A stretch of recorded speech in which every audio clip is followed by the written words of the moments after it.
नमस्कार, आपका बहुत बहुत स्वागत। मैं हूं संजय कुमार और आप देख रहे हैं द पब्लिक मीडिया। साथियों, कल दिल्ली में आम आदमी पार्टी के लिए एक बड़ा ख़ास दिन था।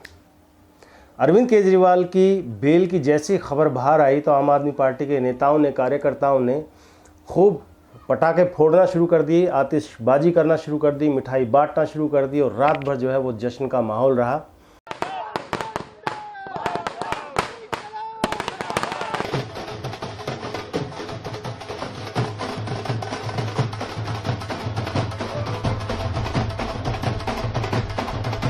नेताओं के बयान आने लगे कि बेल जब से मिली है केजरीवाल को तब से लोकतंत्र जो है मजबूत हो गया है, उसको खूब हट्टा कट्टा हो गया है, उसमें जान आ गई है।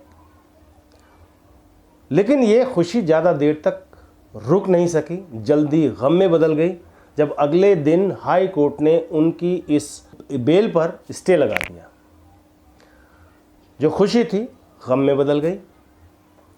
लोकतंत्र जो है वो फिर से एकदम से दुबला पतला हो गया, मतलब उस कुपोषण का शिकार हो गया होगा, हालत ख़राब हो गई। लेकिन देखने वाली ये बात है कि कोर्ट ने जिस आधार पर, अब जब भी केजरीवाल को जो है ना ज़मानत मिलती है तब तब लोग जो है वो मतलब समझ नहीं पाते कि क्या हो रहा है। वो ये सोचने लगते हैं कि क्या कानून जो है वो इस व्यक्ति के लिए अलग तरह से काम करता है और बाकी जो आम आदमी है उसके लिए क्या कुछ अलग तरह से काम करता है। पिछली बार इनको बेल मिली किस दिन के लिए, ताकि ये चुनाव में प्रचार कर सकें, बिन मांगे ही मिल गई। आपने ऐसा शायद ही कोई केस सुना होगा जिसमें बिन मांगे ही सामने से कोर्ट बेल दे दे। मांगने पर बड़ी मुश्किल से मिलती है। बहुत सारी चीज़ देखी जाती है, ख़ासकर जो जांच एजेंसी है उसको पूछा जाता है उससे कि अब कोई दिक्कत तो नहीं है इस बेल देने में, अगर इन्वेस्टिगेशन कंप्लीट हो गई हो तो। और जब जांच एजेंसी जो है वो सेटिस्फाई होती है कि हाँ अब आप दे सकते हैं, हमारी इन्वेस्टिगेशन पूरी हो गई है, कोई ख़तरा नहीं है इस आदमी से कि सबूतों के साथ छेड़छाड़ करेगा या बाहर भाग जाएगा या गवाहों को जो है प्रभावित करने की कोशिश करेगा, तो उस केस में बेल मिल भी जाती है। इसी केस में संजय सिंह को भी बेल मिली थी, इसी आधार पर मिली थी। ईडी ने कहा था कि हमें कोई दिक्कत नहीं है, इनको आप बेल दे दीजिए। लेकिन पीएमएलए एक्ट में ये जब केस चल रहा है तो जो पब्लिक प्रोसिक्यूटर है, ईडी के जो वकील हैं, उन्होंने इसका विरोध किया।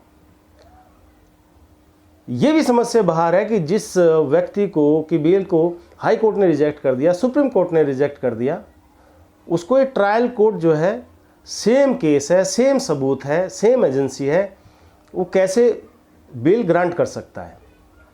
हालांकि किसी भी कोर्ट की अपनी एक डिस्क्रेशन होती है, उसके आधार पर वो बेल दे सकता है, लेकिन यह स्थिति थोड़ी विपरीत है।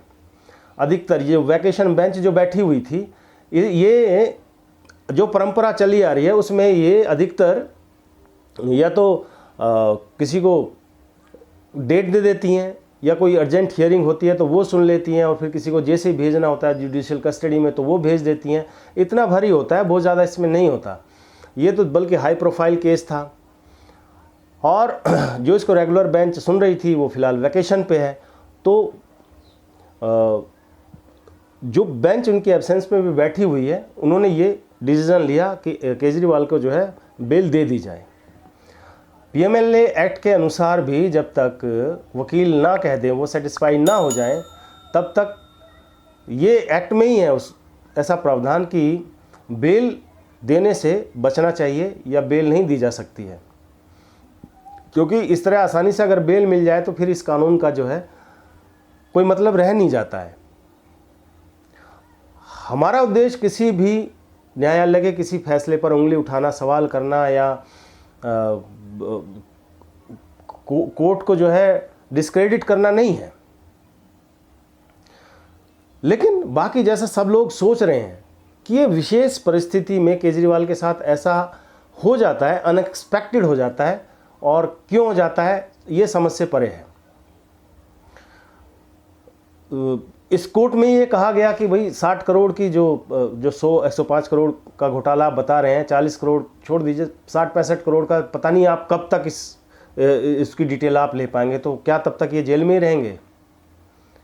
अब ये भी मानना बड़ी विचित्र बात है कि 60-65 करोड़ जो है, जिसको कह रहे हैं कि डिटेलिंग नहीं है, तो इसका मतलब ये हो जाता है कि 40 करोड़ की डिटेलिंग है, कोर्ट के पास, कोर्ट के सामने है, ईडी ने प्रूव किया है।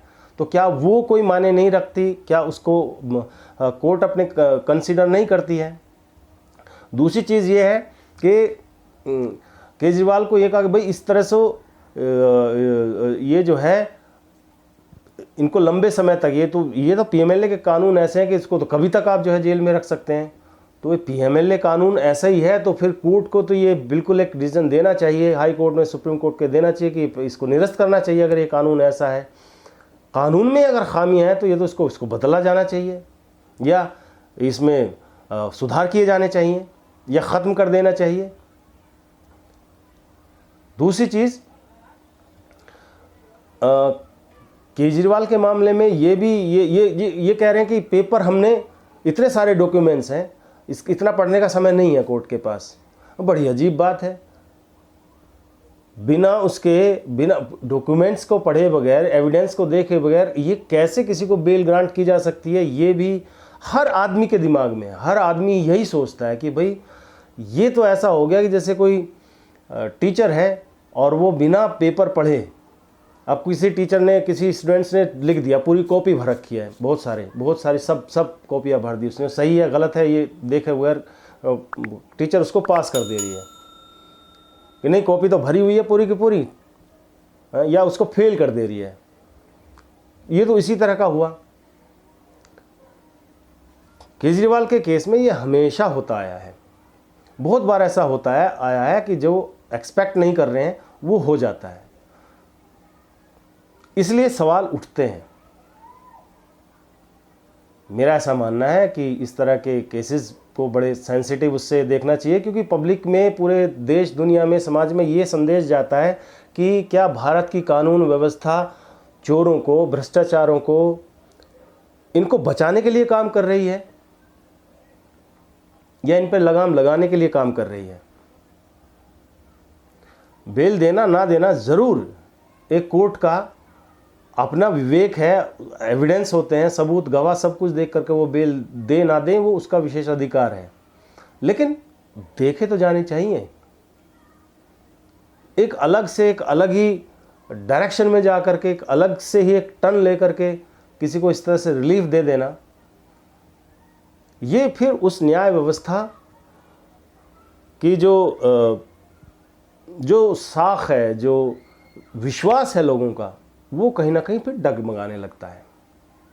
आप क्या सोचते हैं इस बारे में, हमें ज़रूर बताइए। आपके कमेंट्स का हमें इंतज़ार रहेगा। फिर जल्द मिलते हैं। इस एपिसोड में इतना ही। नमस्कार, जय हिंद, वंदे मातरम।